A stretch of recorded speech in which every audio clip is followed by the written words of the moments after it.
Hey guys, how's it going? I just thought while I was going from point A to point B, it wouldn't be anything to just turn the camera on for a minute and just kind of reflect on what today is the anniversary of, which is the 20-year anniversary of 9/11. And this was my experience and perspective, how that may have changed over the last 2 decades. But yeah, I was a senior in high school whenever the World Trade Center was hit. It was I was in what we called back when I was in high school, advisee, where it was just kind of a homeroom class. It was kind of a 10-minute transition class to get things straightened out in your schedule for the day or for what have you. I never did really understand the purpose. But anyway, I was sitting in there, and I remember, I believe it was the teacher or maybe one of my fellow students said, wow, a plane just struck one of the tallest buildings in New York City. And I was like, well, strange things happen, I guess. That is weird. Didn't know it was a commercial airliner at the time. I mean, my mind, I guess, was more of a small, private jet or something. I don't know. And the bell rang. I went to geometry class. Those of you that are watching that were in my geometry class know that was a very colorful geometry class, to say the least, back in those days. And make a long story short, just about as soon as we were getting into geometry class, the second tower had gotten hit, and we realized that this was an attack, not an accident. And the TV was turned on in the back of the room, and many of us were sitting around watching it. And I'll never forget our geometry teacher. She was kind of a elderly lady, probably trying to wrap her head around the situation herself. I remember her saying, well, let's just turn off the TV and trust in God, and we'll just have to see, how things work out. Right now we're just get our mind off this and focus on geometry. And I remember being very critical about that when I was a kid, but looking back at it, I think I understand that she was, trying to say, let's try to put our mind elsewhere before all the chaos comes down or something. I have a lot more grace now for that situation, to say the least. And then I remember going home that night, and of course the TVs were turned on in our house. We had one in the kitchen, one in the living room, and they're just going non-stop with the news. And I'll never forget those that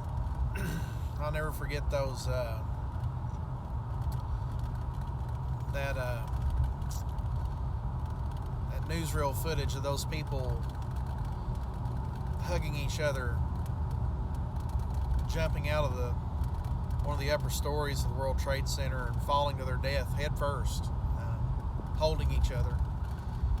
And I don't remember all the story, but that pretty much defined that moment for me. I can't shake that memory. It's just there forever. And I remember the outrage and the hatred that people started having toward every Islamic person, in America. It was all of a sudden, overnight, it was like Islam became our enemy. There was no rationality to it. It was just purely, well, Muslims did this, Islam is bad, therefore, that we've got to get them out of the country. And of course, it didn't help that the only plane that left the United States, that was after they grounded all the planes and everything, and the only plane that left the country was carrying the Bin Laden family out of Texas, from what I remember. And there are just things like that coming out of the news, and the news really pushed that whole agenda pretty hard because, that kept people watching.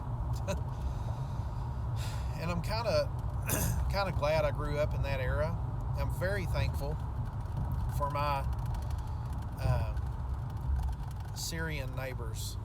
Actually, at the time, they had just moved off. They had moved to Toledo, and they were Sunnis. They were Muslims, very devout.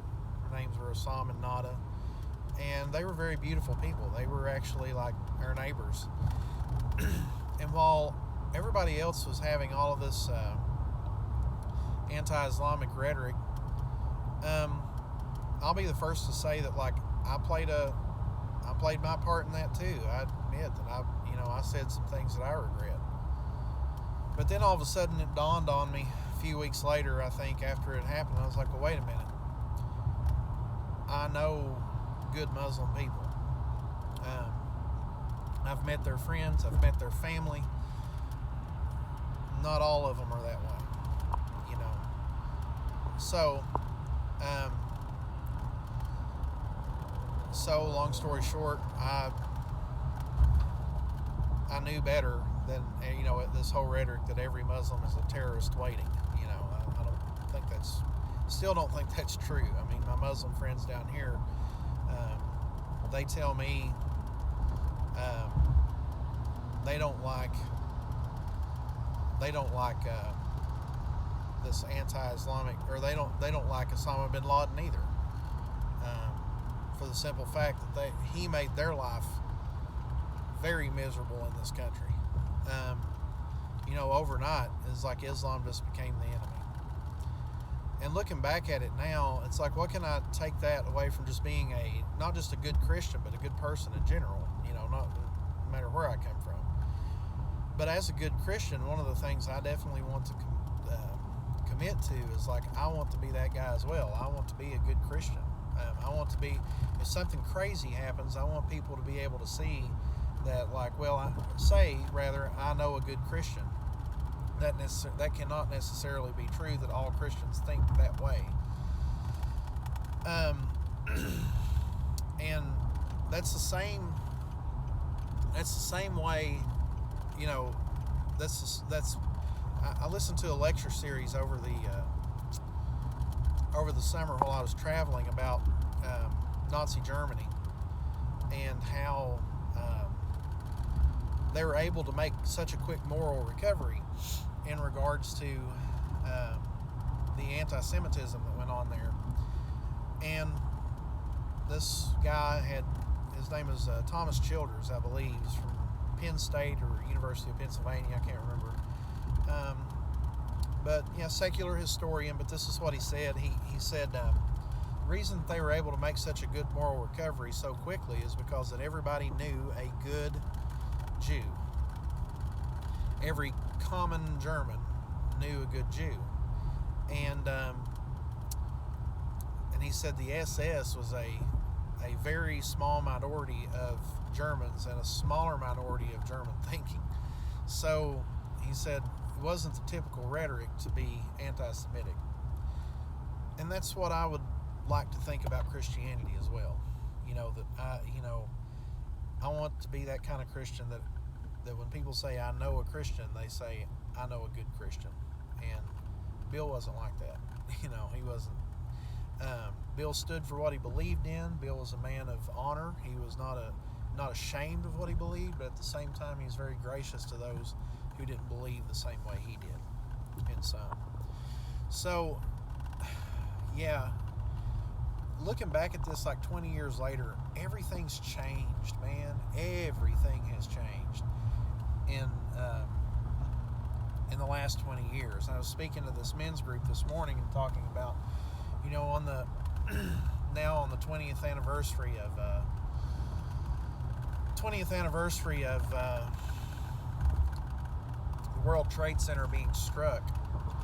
It was almost as if the whole moral climate of this nation changed overnight. It was almost as if the whole you know, within a short amount of time, we have seen just such a moral decline, such an intolerance of absolute truth, such a flexing of postmodern ideas. It's really, really remarkable to me that you know, that we are still going this direction just as hard as we can. And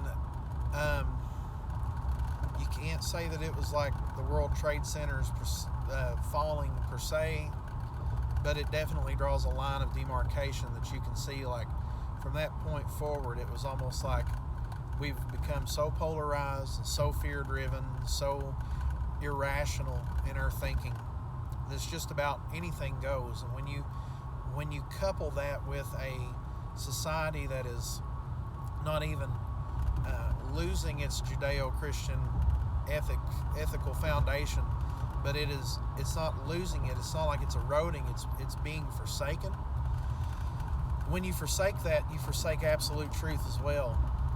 When you forsake absolute truth, then anything goes.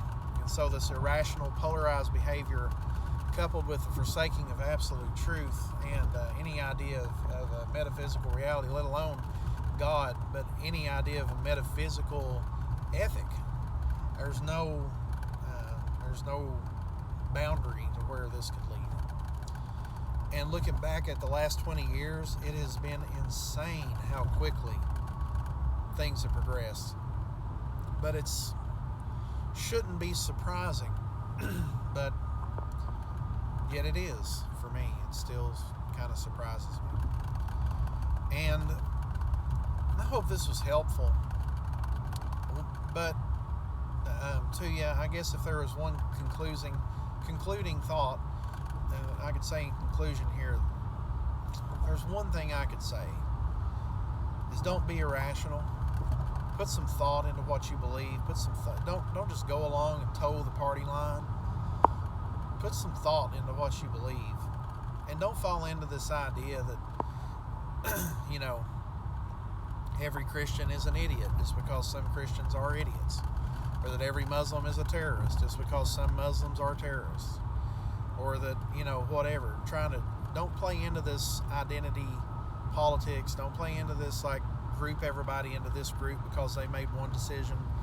You know, that everybody who voted for Trump is this way, everybody who voted for Biden is this way. Don't play into that, because it does not help us go forward as a society. And if there's one thing that Osama bin Laden did accomplish in 9/11, is that he began a polarization that has done nothing but accelerate for the last 20 years. Don't let that happen. Don't let it happen. Instead, put some thought into your beliefs. And when you do that, you'll notice that not only are your thoughts going to be much more rational, thought out, but you're going to have a lot of peace in your soul about things too, because your life is not going to be about I have to believe this way because the person I hate believes another way. It'll be about, no, I've drawn the conclusions, I've done the research, I've figured it out. This is where I'm at. So yeah, kind of a long video. I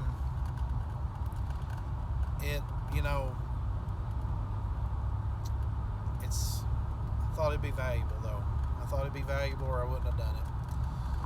So yeah, helps time pass by on the freeways while you're driving through Houston. Just kind of feel like you're talking to somebody else for a minute. But that's what I'm here if anybody needs me, as always. And love you guys. Appreciate you listening if you listen this far. So hope that was helpful. Have a blessed day.